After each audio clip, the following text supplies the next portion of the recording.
Why booms and busts are not accidents. Between 1913 and 2023, the United States experienced more than 12 major economic recessions. Every one of them followed a period of rapid credit expansion, suppressed interest rates, and accelerated debt growth.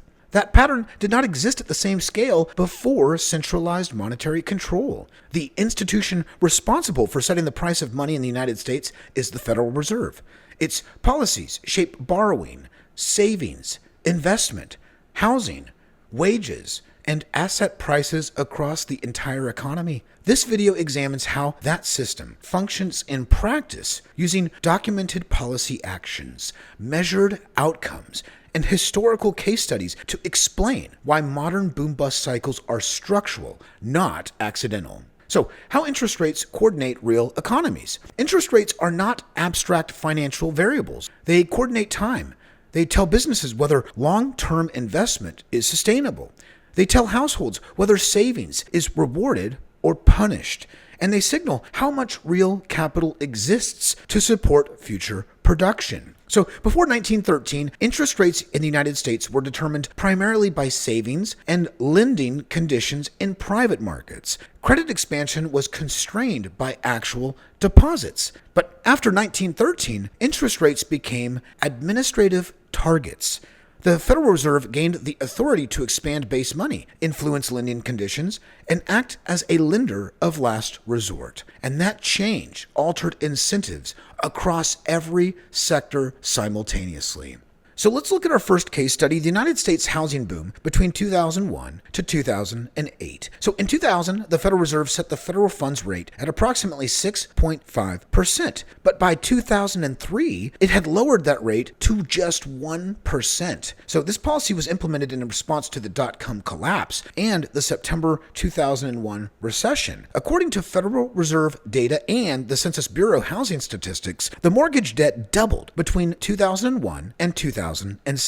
Housing prices rose approximately 90% nationally between 1996 and 2006, and residential construction surged far beyond population growth and income growth. Now, mortgage originations increasingly shifted towards adjustable rate and subprime loans because cheap credit made risk appear manageable. Households responded rationally to distorted signals. They borrowed more because borrowing was cheap. Developers built more because financing was abundant. And investors speculated because asset prices appeared stable. None of these decisions were irrational in isolation, so this is why the bust was not a surprise. When the Federal Reserve began raising rates in 2004, the underlying math changed. Mortgage payments adjusted upward. Debt service increased and default rates rose. So by 2007, subprime mortgage default rates exceeded 20%. Housing prices began declining nationally, and mortgage-backed securities rapidly lost value. The collapse culminated in the 2008 financial crisis. The recession was not caused by greed appearing suddenly in 2007. It followed years of artificially cheap credit that misallocated labor, capital, and housing investment.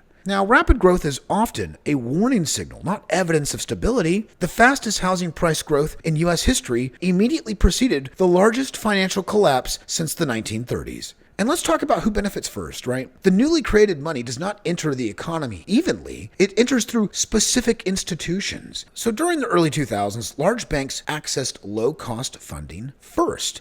These financial institutions expanded leverage, and then asset holders experienced rising paper wealth. But by contrast, the wages lagged behind asset prices. Savers also earned negative real returns, and renters absorbed rising housing costs. This distributional effect is documented in Federal Reserve flow of funds data and Bureau of Labor Statistics wage series. So inflation did not raise all prices equally. It raised asset prices first. So let's look at our second case study, which is Japan's asset bubble and its extremely long stagnation. So in the late 1980s, the Bank of Japan maintained low interest rates to support growth, but the result was an asset bubble. By 1990, Tokyo real estate was valued higher than the entire United States property market. And and stock market valuations detached from actual real earnings. So when the bubble collapsed, these equity markets lost over 60% of their value. Real estate prices fell for more than a decade. The policy response was persistent monetary intervention. These interest rates were pushed towards zero, and credit expansion continued. Corrections were suppressed, and the outcome, of course, was stagnation. So, from 1991 to 2020, Japan's GDP growth averaged under 1%, and productivity growth slowed. Public debt exceeded 250% of GDP. And this demonstrates a second pattern, which is preventing corrections does not restore growth. It extends the distortion. Stability enforced through monetary control often produces stagnation rather than recovery. And let's look at a third case study. This is Weimar Germany and the monetary collapse. So between 1921 and 1923, Germany expanded the money supply to meet government obligations, and the effect was immediately measurable. Prices doubled every few days by late 1923. Savings were destroyed, and wage earners were impoverished. While the scale was extreme, the mechanism was identical. Money creation disconnected from real output, destroyed price signals, and transferred wealth arbitrarily. And this case illustrates that monetary distortion is not neutral. It completely reshapes society. And this brings us to how inflation is used for redistribution. So between 2000 and 2023, the US dollar lost over 40% of its purchasing power, based on CPI data from the Bureau of Labor Statistics. Now, during the same period, housing costs rose faster than median wages. Healthcare costs outpaced inflation, and education costs increased at multiples of wage growth. Savers paid the costs, and debtors benefited. Now, inflation is not rising prices. It is monetary expansion. Rising prices are the delayed outcome. And this is why every central banking expands after crises. Every crisis justifies expanded authority. After 2008, quantitative easing expanded the Federal Reserve balance sheet from under $1 trillion to over $4 trillion. Emergency lending facilities were normalized. Market intervention became permanent. And after 2020, the balance sheet exceeded $8 trillion. Asset purchases included corporate bonds, and monetary policy became directly entwined with fiscal policy. Each intervention reduced short-term pain, and each increased long-term dependency. So let's talk about stability. It's often argued that without central banking, economies would experience constant panics. Historical data shows otherwise.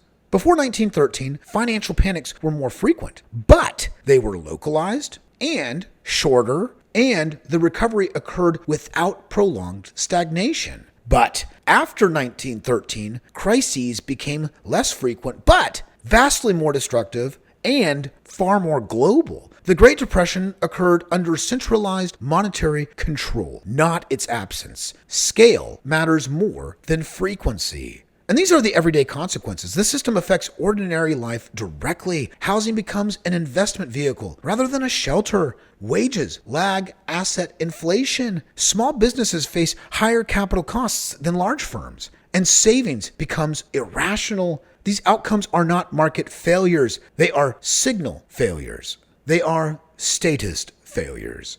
If boom and bust cycles are produced by centralized control of money, then better management cannot resolve them. As long as interest rates are set administratively, credit will be mispriced, risk will be distorted, and debt will exceed real savings. No regulatory overlay can change that. The only structural solution is removing centralized control over money. That does not eliminate finance or credit. It restores money as a coordinating signal rather than a policy lever. Historically, systems with harder monetary constraints exhibited slower but steadier growth, lower systematic leverage, and fewer synchronized collapses. Keeping the Federal Reserve ensures continued cycles of artificial expansion, correction, and intervention. The evidence across countries and decades is consistent. When money is centrally controlled, instability is structural. Across time, geography, and political systems, the same pattern holds. Artificial credit expansion produces temporary booms. Those booms misallocate resources. Corrections inevitably follow, and power expands in response. This is not a failure of leadership. It is a consequence of statist structure. When a system produces the same outcome, regardless of who runs it, the explanation lies in incentives, not intentions. The economic instability people experience today is not mysterious, it is not random, and it is avoidable. It follows directly from centralized control of money. And once that mechanism is understood, the persistence of booms and busts stops looking like chance, and it looks like statist design. The only solution is to abolish central banking.